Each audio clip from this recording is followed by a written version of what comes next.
Commencez-vous à être excité pour le repêchage de la Ligue nationale de hockey? Canadien repêche 16 et 17e. 16 c'est et quoi, dans 17e. 3 semaines, là? Ouais, 3 semaines, ça s'en vient. Ça s'en vient quand même. Et surtout, l'offre de Paris là, est assez généreuse aussi sur mise au jeu plus, miseaujeu.com. Allez voir, là, on l'a dit la semaine dernière, oui, le premier joueur repêché, on va parler dans les prochains instants, mais il y a des duels, donc on va faire le tour avec vous aujourd'hui. La première question, Max, on en a parlé il y a quelques semaines, mais si je te la repose aujourd'hui, parce que là, on est rendu au mois de juin, est-ce que le Canadien va repêcher 16-17? Est-ce qu'il va repêcher juste 16e? Est-ce qu'il va repêcher 17e? Est-ce qu'il va repêcher avec les deux choix ou il repêchera pas du tout? Il échange au moins un des deux choix. Oh! Moi, c'est mon guess. Il échange au moins un des deux choix dans un package. Puis là, après ça, le joueur en retour va dicter s'il échange les deux ou juste un des deux. Je pense que le choix 16 va partir. Je pense que le Canadien va repêcher 17e. Ça, c'est drôle de savoir lequel ils vont transiger, le 16 ou le 17. T'sais. Mais ça, ce qui est rendu là aussi, c'est comme... il va probablement avoir une discussion avec l'équipe. Tu vas repêcher qui avec mon choix? Ouais. Puis, Toi, tu veux qui, là? Tu veux qui, mais... Ouais, c'est ça, l'affaire. Ouais, hein, c'est ce qu'on entend. C'est qui? Je pense que c'est Chris Johnston qui en parlait cette semaine ou la semaine dernière, ou David Pagnotta. Ouais. Je me rappelle pas le fameux que le Canadien de Montréal serait encore une fois en train de magasiner un des choix de premier tour et Logan Mailloux. C'est Chris Johnston, ça. C'est Johnston, ouais. Comme Saravelli, il a fait sa liste, mais lui, c'était pas juste des joueurs. Fait que sur la liste, il y avait un Montreal Canadiens first round pick. Un choix de première ronde du Canadien. Et Logan Mailloux, d'ailleurs. T'sais. Et d'ailleurs, tu sais, on se souvient des informations de l'année dernière qui circulaient aussi sur le plancher. Le Canadien de Montréal avait un choix de premier tour qui était c'était au 26e l'année passée, avant qu'il soit transigé pour le 21e là, aux Kings de Los Angeles, mais c'était le 26e et Logan Mailloux aussi. Alors, tu sais, contre Trevor Zegras. Ouais. Avec le recul, aurais-tu fait cet échange? 26 et Mailloux pour Zegras, je l'aurais fait. Moi je l'aurais fait. Moi aussi, je l'aurais fait. Oh ouais, je l'aurais fait parce que... Mais tu vois, avec le recul, ce qui est intéressant, c'est que là, j'aime bien quand même le fait que le Canadien se soit avancé et ait repêché Michael Age. Fait qu'il y a une petite différence quand même, là. Tu sais, la vraie réponse à cette question-là, on va le savoir dans 6 ans, mettons. Pas mal. Parce que... 6 ans. Ouais, non, mais dans le sens où, en ce moment, ça paraît pas bien parce que là, Zegras a encore connu une mauvaise saison. Puis là, les gens disent, ben non, Michael Age. Mais moi, je pense que Michael Age va être un bon joueur, mais on le sait pas encore. T'sais. Ça se peut que Michael Age, finalement, malheureusement, ce soit pas ce que vous pensez. Oui, et Zegras, il y a les deux aussi là-dedans. Exact, dans les deux cas. Dans et Mailloux, ça se peut. Ouais, et Mailloux, t'as raison. Alors, faudrait... On laissera du temps, mais je pense que cette année, oui, on va en transiger un. Moi aussi, je suis d'accord avec toi. Je pense qu'on va en transiger un. Est-ce que ce sera le 16, ce sera le 17? Ça, c'est pas important, de toute façon. Mais on sent qu'il y a ce fameux combo d'un choix de premier tour et Mailloux, qui, on le rappelle, n'est pas le choix de l'état-major actuel non plus. Hein. C'est le choix de l'ancienne garde. Alors, on dit pas qu'on... Je suis pas en train de dire qu'on n'a pas Mailloux en grande estime, c'est juste qu'éventuellement, il faut que tu en sacrifies aussi des joueurs. Puis là, le défenseur droitier qu'on a repêché, c'est Ryan Backer. Alors, on va y aller avec Ryan Backer, à mon avis, puis on va essayer de transiger Logan Mailloux. Moi, je serais ouvert à transiger les deux, comme j'ai déjà dit, mais ça dépend pour qui. Et je suis très à l'aise avec le fait également de rien transiger, de repêcher 16 et 17. Moi ça aussi, je suis très à l'aise avec ça. Je pense pas qu'on va avancer, par contre. Il y a beaucoup de gens qui aimeraient voir l'équipe avancer, je pense pas qu'on avance. Ouais, moi non plus. Je pense que si on a à investir et sacrifier un choix de premier tour ou sacrifier 2 choix de premier tour, ce sera pour du concret. Ce sera pas pour... Je sais qu'il y en a encore beaucoup qui rêvent à Caleb Desnoyers. On en parlait la semaine dernière et tout le reste. Tu vois, moi, dans le premier joueur repêché, Caleb Desnoyers est là. Il est là à 19 fois la mise. Il est quand même loin. Oui, il y en a qui vont le faire pour le fun, parce qu'il y en a qui rêvent, puis en regardant le repêchage, c'est le fun de pouvoir mettre une petite mise là-dessus. D'ailleurs, faites-vous un beau petit budget aussi là-dessus, ça reste un jeu, surtout au repêchage. Il y a des revirements de situation, il y a des trucs très imprévisibles, ça varie beaucoup d'une liste à l'autre.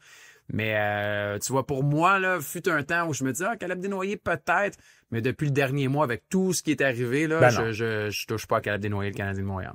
Non, oublie ça. Non. Je crois pas. Moi non plus. Je suis convaincu qu'il est dans une teinte de jaune ou de orange d'ici quelques semaines. Nashville, Bruins ou Flyers, pour moi, ce sont les endroits. Ah, tu vois, moi, je n'écarte pas la possibilité qu'il puisse arborer également le mammouth. Moi non plus, mais de moins en moins.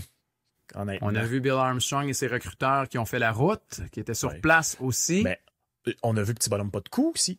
Oui, effectivement. Et on sait que JP Glaude. Exact.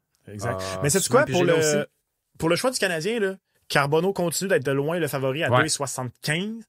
Mais moi, on dirait que mettre le même montant, le même petit montant sur Lakovic et Carter Bear, ça me parle, avec des cotes de 5,50 et de 7. D'ailleurs, dans le code de Carter Bear, c'est drôle parce que la semaine passée, sa cote avait monté et cette semaine, la cote a rebaissé. Alors, il y a fluctuation. C'est le marché boursier. Il y a fluctuation. Ouais. Je pense que l'affaire avec Lakovic et Bear et Carbonneau, les trois, je trouve que c'est les... Carbonneau, c'est que je pense qu'il sort entre 10 et 15, pour être honnête. En fait, plus entre 13 et 15. Plus entre 13 et 15, là, mais je pense qu'il peut sortir quelque part entre 10 et 15. Et l'affaire avec Lakovic et Bear, c'est que je trouve que ce sont deux bons candidats d'être le type de joueur, tu sais, qu'une équipe, à partir de n'importe où, à partir de 10 aussi. Puis même dans le cas de Lakovic, j'ai vu certaines listes, ils l'ont très haut. Ça varie beaucoup. Ça varie beaucoup. Je serais pas surpris que ce soit le type de joueur que, tu sais, sur certaines listes, il soit aussi haut que 7 ou 8. Mais ça se peut aussi qu'il glisse jusqu'à 15. 16, 17. Oui, et ce qui est drôle puis qui est le fun dans le repêchage de cette année, c'est qu'il y aura un effet domino. Les listes vont être bien différentes et s'il y en a un qui glisse, on va revenir à certains joueurs, mais mettons un Roger McQueen qui glisse, ben ça va avoir un impact. Si l'équipe le prend et que c'était cette équipe-là qui avait, mettons, Lakovic qui était haute, tu comprends? Donc, il y a des joueurs qui vont avoir cet effet domino parce que moi, Carter Bear, on en a parlé, là, c'est un gars que j'aime beaucoup. C'est un gars que j'aime beaucoup. Oui, sa blessure au tendon d'Achille a fait en sorte qu'il va baisser, puis c'est un gars qui a un énorme sens de la compétition, puis on a besoin de ce type de joueur-là avec le Canadien de Montréal. Lakovic aussi, c'est un gros, il est 6'4", près de 200 livres déjà, c'est un bon produit, il a un bon lancer également. Je suis curieux de voir les équipes. Puis là, après, c'est ça, les défenseurs versus les attaquants.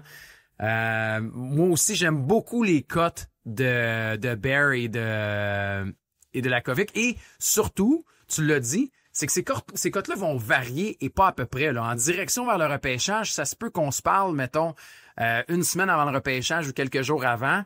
Puis que là, boum, il est arrivé quelque chose, il y a une information qui est sortie. Puis là, Carter Bear est rendu à 3 fois la mise. Donc, oui. Et il y a aussi la possibilité que le Canadien transige, faut pas oublier. Ouais. Sinon, parmi les négligés, pour ceux qui écoutent en format vidéo, il n'est pas sur le tableau parce qu'il est plus loin, mais parmi les négligés avec une cote de 20, moi, Kashan Aitchison, c'est la même chose parce que lui, pour ceux qui le connaissent pas, c'est un gros défenseur, un défenseur méchant, mais qui a à la fois certaines habiletés offensives. Après ça, est-ce que ces habiletés offensives-là vont s'amener dans la Ligue nationale de hockey? Je sais pas. Mais ça aussi, c'est que je trouve que c'est l'espèce de joueur... j'ai lu un texte cette semaine, là, malheureusement, je me souviens pas si c'était TVA Sport ou le Journal de Québec ou peu importe, là, mais qui... je pense que c'était Nicolas Cloutier de TVA Sport. Okay. Où, tu sais, on a beaucoup parlé de la licorne Florian Jacquet, puis c'était ça le titre de son article, c'était la prochaine licorne. Puis Kashan Aitchison, c'est un petit peu ça. T'sais. Il peut peut-être amener son côté offensif dans la Ligue nationale de hockey, mais il y a aussi beaucoup de méchants. Il aime frapper, il aime faire mal. Fait que ça, c'est le type de joueur, encore une fois, il s'agit d'une équipe qui tombe en amour avec ce type de joueur-là, puis il peut sortir plus haut que le 16e rang. La cote du Canadien pour Aitchison est solide, elle est très bonne. À mon avis, il est plus là. Il est plus là au rang numéro 16. Ça, c'est un autre également qui a fait une montée. En cours de saison, on l'a souvent vu autour de 20. Et là, on a vu la progression. C'est une brute, ce gars-là. C'est réellement une brute. C'est un gars qui fait mal quand il frappe. Oui, il est physique, mais il a la mise en échec percutante. Plusieurs qui voient un genre de Jacob Trouba aussi. Ce qui va être capable d'amener, comme tu dis aussi, c'est un gars qui a eu des super bonnes statistiques offensives cette année aussi. Mais ce qui va être capable d'amener cette facette offensive-là à la Ligue nationale de hockey, c'est là où les doutes sont là quand même. C'est un gars qui bouge bien pour sa grosseur. C'est un gars qui frappe très fort. Alors, moi, je suis... même si c'est un défenseur gaucher, il y en a plusieurs qui vont dire un autre défenseur gaucher. Écoutez, le Canadien va en transiger une coupe. Et il en a transigé une coupe avec les années aussi.